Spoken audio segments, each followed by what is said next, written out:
సొంత ఇంటిని నెరవేర్చుకుంటాం అన్నది ప్రతి ఒక్కరి కల. కానీ ఈ కల అంతగా నెరవేరటం అనేది అంత ఈజీ అయిన విషయం కాదు. సో ఈ కళను నెరవేర్చుకోవడానికి చాలామంది బ్యాంక్స్ని అప్రోచ్ అవుతారు.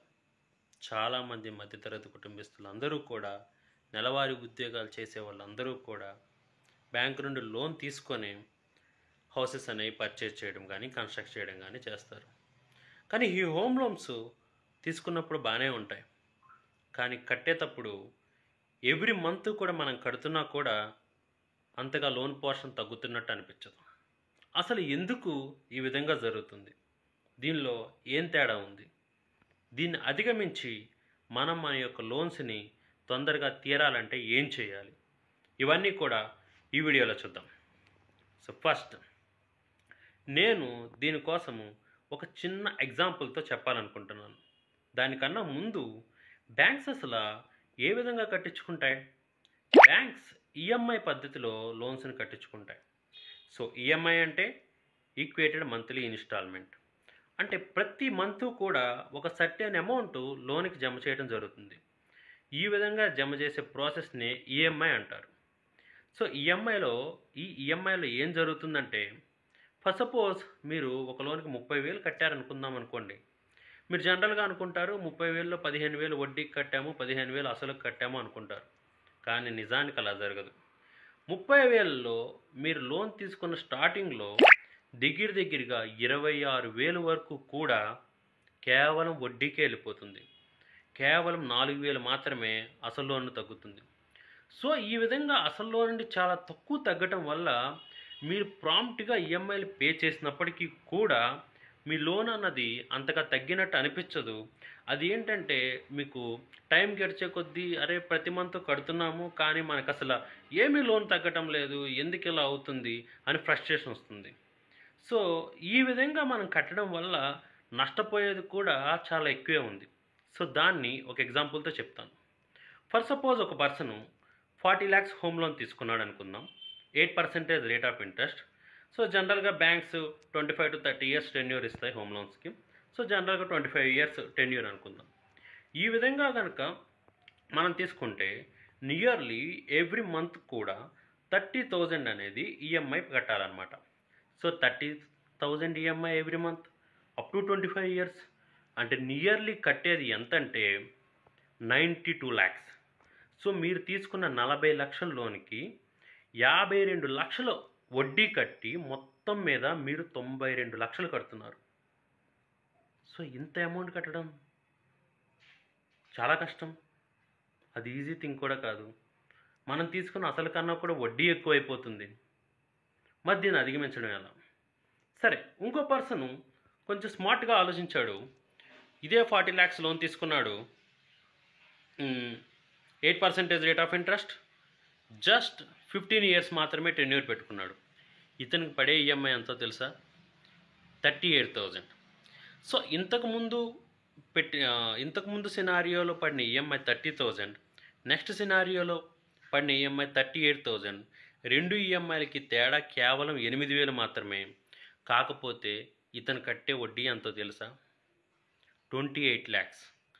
ప్రీవియస్గా కట్టిన వడ్డీ 52 lakhs. అంటే నియర్లీ 24 lakhs ఇతను జస్ట్ ఎవ్రీ మంత్ కూడా ఒక 8,000 ఈఎంఐ ఎక్స్ట్రా కట్టడం వల్ల లాభం పొందుతున్నాడు. అసలు జస్ట్ దీనిలో ఉన్న తేడా ఏంటో తెలుసా? ఈ ఎక్స్ట్రా కట్టే 8,000 అతనికి ప్రిన్సిపల్లో నుండి డిడక్ట్ అయిపోతాయి. ఈ విధంగా ప్రిన్సిపల్లో నుండి కనుక డిడక్ట్ అయిపోతే ఆటోమేటిక్గా వడ్డీ తగ్గిపోతుంది. ఫలితంగా లోన్ కూడా తొందరగా తీరిపోతుంది. సో అయితే ఈ వీడియో ప్రకారం మన ఏం ఏంటంటే, 25 years ఉన్న లోన్ని కేవలం జస్ట్ 10 yearsలో ఎలాగ రీపే చేయగలుగుతాం? అసలు రీపే చేయగలమా? అసలు చేయలేమా? ఖచ్చితంగా రీపే చేయగలుగుతాం. సో ఇది జస్ట్ ఒక మ్యాథమెటికల్ క్యాలిక్యులేషన్ మాత్రమే కాబట్టి, ఎప్పుడూ కూడా తప్పు చెప్పవు కాబట్టి దీన్ని రీపే చేయొచ్చు. సో ఏ విధంగా చేయొచ్చు? దీనికోసం 2 మెథడ్స్ ఉన్నాయి. First one is paying extra EMI, next one is hiking and EMI percentage. అంటే పేయింగ్ అండ్ ఎక్స్ట్రా ఈఎంఐ అంటే ప్రతి సంవత్సరము కూడా ఇంకొక ఈఎంఐని ఎక్స్ట్రా కట్టడం. అంటే ఏంటంటే సంవత్సరానికి 12 నెలలు అయితే మనం 13 ఈఎంఐలు కడతాం. That is just paying an extra EMI. For suppose ఇందాక సినారియోలో ఈ విధంగా కనుక మనం తీసుకుంటే ఏ విధంగా మిరాకిల్స్ జరుగుతాయో చూద్దాం. ఒక ఈఎంఐని ఎక్స్ట్రా కట్టడం వల్ల, ఒక ఈఎంఐని ఎక్స్ట్రా కట్టడం అనేది పెద్ద బర్డెన్గా అనిపించదు. ఎందుకంటే ప్రతి మంత్ కూడా కొంత అమౌంట్ మీకున్న ఈఎంఐలో ఎక్స్ట్రాగా యాడ్ చేసేసుకుంటే ఈజీ అవుతుంది. కానీ మీరు ఈ విధంగా కట్టడం వలన 25 ఇయర్స్లో తీరే లోను 20 ఇయర్స్లో తీరిపోతుంది. అండ్ మీకు నియర్లీ 39 lakhs దాకా మీకు ఇంట్రెస్ట్ పడుతుంది. అదే ప్రీవియస్ కేసులో కనుక చూసుకుంటే 52 lakhs. ఇఫ్ మీరు కనుక 2 EMIs కనుక మీరు ఎఫర్ట్ చేయగలిగితే సేమ్ సినారియోలో యాక్చువల్గా 160 monthsకి లోన్ తీరిపోతుంది. అండ్ కేవలం పడే వడ్డీ కూడా 32 lakhs. సో ఈ రెండు కాదండి, ఇంకా ఏమైనా బెస్ట్ మెథడ్ ఉందా? Yes, that is paying extra percentage to an EMI by hiking every year. అంటే ఏంటంటే ₹1,00,000 ఈఎంఐ అనుకోండి, 5% హైక్ చేస్తాం, అంటే 1,05,000 ఈఎంఐ కడతాం. సో సిమిలర్లీ అదే కేసులో ఇందాక 30,000 అయితే జస్ట్ 1,500 మనం తీసుకుంటాం. అంటే 30,000కి ప్లస్ 1,500 కలిపి జస్ట్ 5% హైక్ చేసి ఎవ్రీ ఇయర్ 5% హైక్ చేసి రీపే చేస్తూ ఉంటాం. ఈ విధంగా ఎవ్రీ ఇయర్ జస్ట్ 5% హైక్ చేయడం వలన కేవలం మీకు 30 lakhs మాత్రమే ఇంట్రెస్ట్ పడుతుంది. అదేవిధంగా లోన్ కూడా జస్ట్ 163 months, అంటే ఇట్స్ నియర్లీ 12 ఇయర్స్లో తీరిపోతుంది.